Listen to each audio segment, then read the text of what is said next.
Good morning. My name is Robin Pingle, and this is the impact of female representation in American media and entertainment on young girls. The research question was, to what extent has the impact of female representation in media and entertainment affected the well-being of adolescent girls in the United States? For background, women have been the subject of a long history of gender discrimination. Take, for example, the sexist advertisements of the mid-1900s. These advertisements portrayed women as objects for men, criticizing their physical appearance, as shown by the ad on the left, and insinuating that their only purpose in life is to be of service to men, as shown by the ad on the right. Despite these problems, however, women have continued to fight against sexism and misogyny. Historically trending events such as the increase of the female workforce during World War II and the women's liberation movement of the 60s to 80s had contributed to the progress made in the female fight for equality. Drawing back to the 21st century, there has been a significant rise in female representation in media since the events of the 1900s, and in turn, this has greatly impacted the lives of today's youth. Feminist advertisements have encouraged feelings of acceptance and cooperation within the female community. As displayed here, the hashtag Like a Girl campaign, organized by the feminine products company Always, is a prime example of this effect. The campaign involves taking an insult once used against females and reclaiming it with a more empowering meaning. Ads like these promote unity among young girls and shows that they're not alone in their struggles.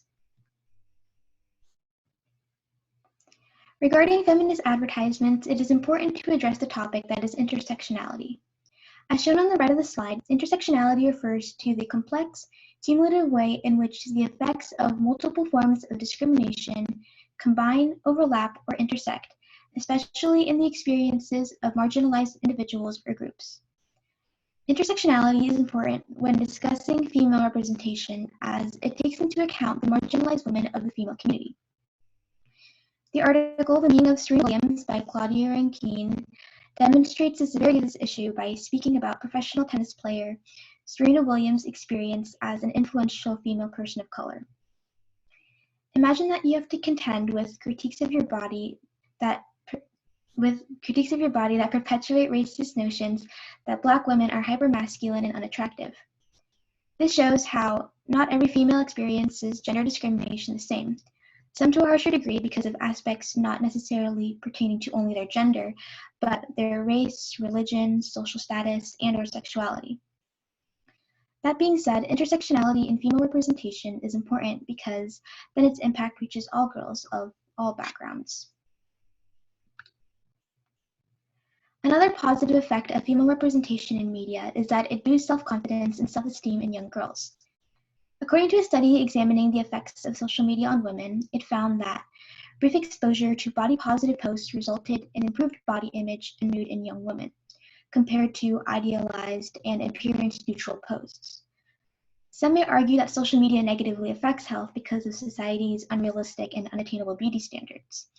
However, there is another side to social media that counteracts the facade, that is Photoshop pictures and beauty ideals. Body-positive movements and posts on social media improve girls' body image and encourages them to practice self-love through tips, tricks, affirmations, as shown by the graphic on the right, and through empowering hashtags, for example, hashtag #FYourBeautyStandards and hashtag #CelebrateMySize. Furthermore, female representation has encouraged young girls to pursue male-dominated careers and paths of study.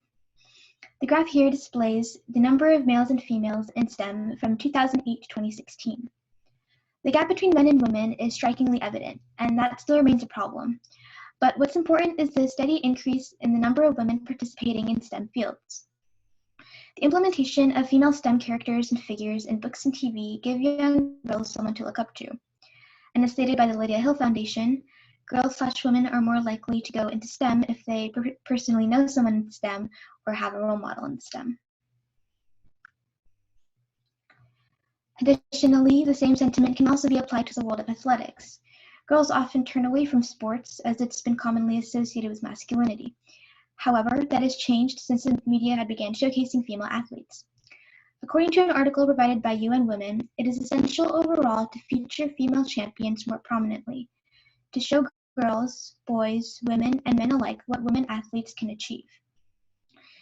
Female athletes being presented in media encourages young girls to try sports, despite what society has previously taught them.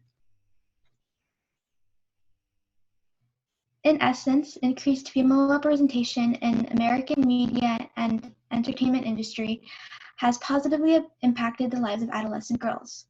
However, there is still a lot of improvement to be made. In terms of abolishing gender roles and expectations, media outlets should expand their coverage of women from a less hyper-feminine approach. And regarding diversity and the topic of intersectionality, Hollywood and entertainment industries must showcase more inclusivity in the productions they put out, so its impact reaches all girls, no matter their backgrounds. Thank you for listening. Are there any questions? Yeah, I do have 2 questions for you. First question, how did your research question evolve as you moved through this entire process? Originally, my research question was, to what extent has the impact of gender roles affected female representation in media and entertainment?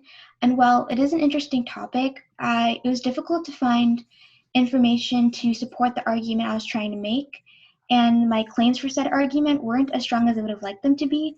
So that's why I decided to change my research question to make it less broad and more specific.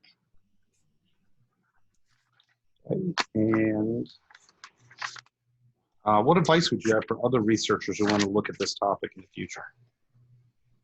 My advice to other researchers researching into this topic would be to look more into the subtopic of diversity and intersectionality, and do more research into the different and specific minority groups of the US.